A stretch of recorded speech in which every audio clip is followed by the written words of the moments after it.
What's going on, guys? It's Jonathan from Lens Culture Photography. I want to let you know that you can actually follow the link below and just download a PDF guide to all of these questions. But if you want to hear a little bit more detailed information on why you should be asking these questions, definitely watch the video and I'll go over pretty much everything in little detail.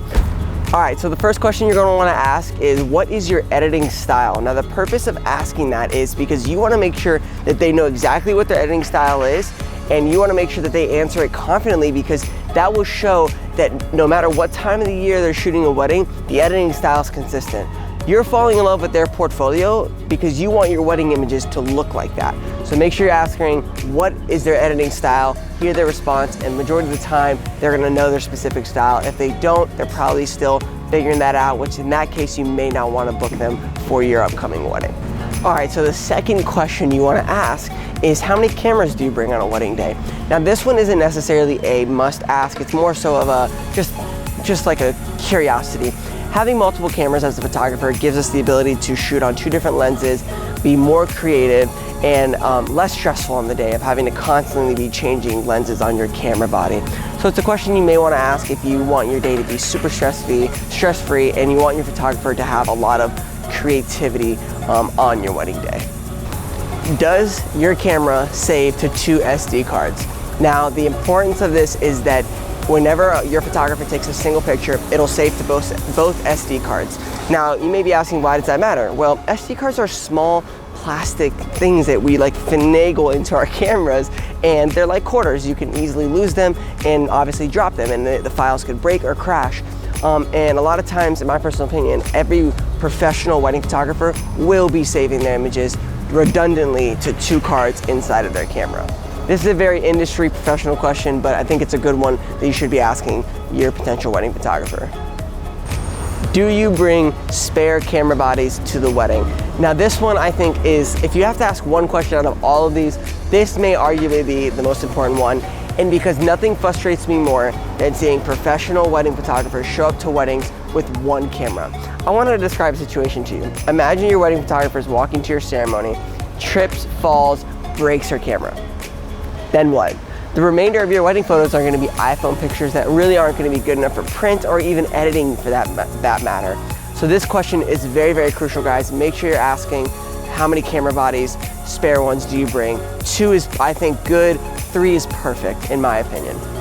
How much do you rely on natural light? And I want you to word it in that way because if their response doesn't include any sort of reference to on-camera or off-camera flash, it's probably because they aren't using it, which means they're really not that experienced with it. And a good portion of your day is gonna happen after sunset. Usually all the reception, which holds some pretty important moments like first dances, speeches, cake cutting. And if you don't have a photographer that's experienced with off-camera flash, a lot of those photos are gonna come out grainy and dark because they're gonna have to bump up all their settings to compensate for not having any light at all.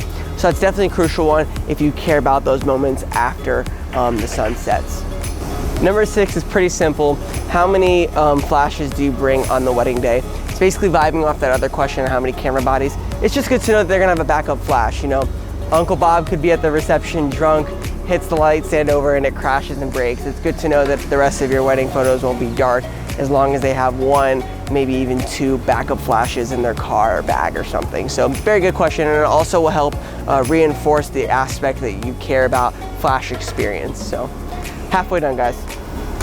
Do I receive full resolution JPEG images? This is very crucial. When I send my images, I send 2 versions, a full resolution JPEG and I also compressed Facebook version. This allows my couples to have an option of posting and downloading them very quickly for Facebook, and then also having the full resolution JPEG files to print for large prints or even metal or specialty style prints. So definitely ask them if you receive those full resolution JPEGs. Number 8 is pretty self-explanatory. You're probably gonna ask it anyways. The question is, when should I expect my photos to be delivered? And it's just a great way and question to, off the bat, communicate with the couple, hey, this is when you can expect your photos after your wedding day.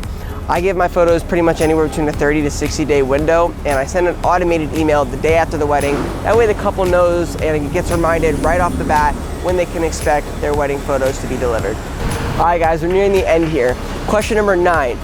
should I hire a wedding videographer? Now this question to me answers two things. One, it'll tell you a little bit if the photographer works well with other vendors, and two, hearing their opinion on wedding videography or wedding film specifically will give you great insight if they work well with that specific person or wedding videographer. I can tell you how frustrated I get as a wedding videographer and photographer that when I show up to shoot film and the photographer is just blatantly rude or doesn't work well with me or won't let me hop in and get a few shots of the couple, it makes it very difficult for me and my job as the wedding videographer to produce a very high quality film. And if you're a couple that really wants a high quality film, I would definitely ask this to your photographer just to see what their response is. All right guys, last question, you made it to the end. The question is, will you help construct a wedding day timeline? This is crucial because it'll tell you really two things about your photographer, that they're very organized, and that also they won't just be showing up on your wedding day and like flying by time and just taking photos whenever they see fit. This question I think is very beneficial for you as well because it will make your day less stressful when you have a timeline that's very detailed. So definitely be asking your wedding photographer if they will help construct a wedding day timeline. All right guys, thank you so much for watching. You can actually head over to the website below and just download a PDF version of this video. Just a little button that says download the guide here and use it as like a checklist for all your calls with your potential wedding photographers. I hope this was helpful. If you have any questions or anything, feel free to shoot me a message on Instagram or even through my website. But yeah guys, thank you so much for watching and I'll see you next time.